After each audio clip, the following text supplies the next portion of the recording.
Dear plus two students, Monday உங்கள் லைஃப்லேயே ரொம்ப முக்கியமான நாள்.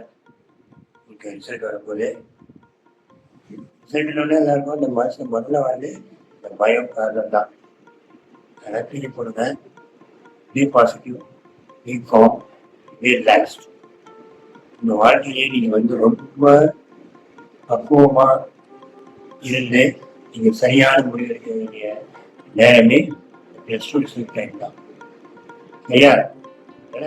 ரிலாக்ஸ்ட். நம்ம என்ன படிச்சுட்டு வருமோ அதுக்கு மார்க் வரும். சரியா? இந்த வந்த மார்க்கை வச்சு நம்ம எப்படி அதுக்கு தகுந்த மாதிரி ஒரு நல்ல கோர்ஸ், நல்ல காலேஜ் செலக்ட் பண்ணுறது, அதுதான் வந்து நம்ம யோசிக்க வேண்டிய விஷயம். அதுதான் பிரசாத். நம்ம அவங்க இவ்வளோ வாங்கிட்டாங்க, இவ்வளோ வாங்கிட்டாங்க, நம்மளுக்கு அது கிடைக்காது, நம்மளுக்கு இது கிடைக்கல, எதுவுமே யோசிக்காது. நல்லா ப்ரௌஸ் பண்ணி பாருங்க. உங்களுடைய மார்க்குக்கு நீங்கள் என்னென்ன சப்ஜெக்ட்லாம் மார்க் வாங்கியிருக்கீங்களோ, எவ்வளோ வாங்கியிருக்கீங்களோ அதை பேஸ் பண்ணி சர்ச் பண்ணி பாருங்க. நிறைய காலேஜஸ், நிறைய கோர்ஸ் இருக்கு. நம்மளுக்கு நிறைய தெரியவே இல்லை. எவ்ரி இயர் அட்மிஷன் எல்லாம் க்ளோஸ் பண்ணதுக்கப்புறம் பார்த்தீங்கன்னா இன்ஜினியரிங் சீட்டு 40,000 சீட்டு காலியாக இருக்குது. நிறைய காலேஜ் சீட்டு காலியாக இருக்குது.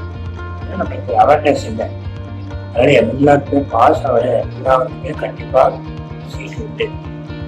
நம்ம அதை தேடி கண்டுபிடிச்சி புதுசாகிறமா நம்மளுக்கு எது பிடிச்சிருக்கு, நம்மளுக்கு எதில் இன்ட்ரெஸ்ட் இருக்கு, நம்ம எதை எடுத்தால் நம்ம ஷைன் பண்ணுவோம், அதை பார்த்துட்டு நம்ம அழகாக எந்த காலேஜில் பிளேஸ்மெண்ட் கிடைக்கும், எந்த காலேஜுக்கு நேம் இருக்குது, எந்த காலேஜில் ரிசல்ட் இருக்குது, ட்ராக் ரெக்கார்ட் இருக்குது, புதுசாகிறமா இது கூட நம்மளுக்கு தேவையான இந்த போனஃபைட் சர்டிஃபிகேட்டோ, பர்சனலைஸ் சர்டிஃபிகேட்டு, என்னென்னலாம் தேவைப்படுதோ, இன்கம் சர்டிஃபிகேட் அதெல்லாம் எடுத்து வச்சுட்டு நீங்கள் அப்ளிகேஷன் போட்டு ரெடியாக இருக்கும். சரியா? இதுதான் வந்து உண்மையான விஷயம். உங்களை சுற்றி இப்போ 1000 பேர் இருப்பாங்க. ரிசல்ட் வர டைமில் இது வரைக்கும் நம்ம 20 வருஷமாக பார்க்காத, 15 வருஷமாக பார்க்காதவங்களாம் நம்ம முன்னாடி நிற்பாங்க. என்னப்பா எவ்வளோமா இருக்கு, என்ன பண்ண போகிறேன், இன்ஜினியரிங் வச்சு எவ்வளோ வேலை கிடைக்குது, மெடிக்கல் எல்லாம் மாறினாச்சும் ஆகுமே அப்படின்னு சொல்லிட்டு நம்மளை மோட்டிவேட் பண்ணுறதுக்கு உலகத்துல இருந்து எல்லா மூலையிலிருந்து ஆட்கள் வருவாங்க. ஆனால் படிக்க போகிறது நீங்கள். சார் உங்கள் வாழ்க்கையை நீங்கள் தான் படிப்பாங்க. எல்லா பாயிண்ட்ஸையும் உள்ளே ஏற்றிக்கும். அசை போட்டு உங்களுக்கு ஏற்ற மாதிரி ஒரு நல்ல முடிவை எடுக்கும். சரியா? அப்புறம் மார்க் ரொம்ப கம்மியாக இருந்ததுன்னா அதை பற்றி ஃபீல் பண்ணாதீங்க. அந்த மார்க்குக்கு என்ன கோர்ஸ் எல்லாம் பெஸ்ட் கோர்ஸ் அவைலபிள் அதே செலக்ட் பண்ணுங்க. இன்னொரு விஷயம், சப்போஸ் ஏதாவது என்னோட பைக் சப்போஸ் ஃபெயில் ஆன பசங்க வந்து பார்த்தீங்கன்னா ஒரு வரப்பிரசாதம் மாதிரி தான் இந்த ஜூலி எக்ஸாம். நாங்கள் அப்படி போய் ஜூலி எக்ஸாம் கிடையாது. ஃபெயில் ஆனால் 6 மாதம் வெயிட் பண்ணி அந்த எக்ஸாம் கிளியர் பண்ணிட்டு அடுத்த வருஷம் தான் நாங்கள் காலேஜ் சேர முடியும்.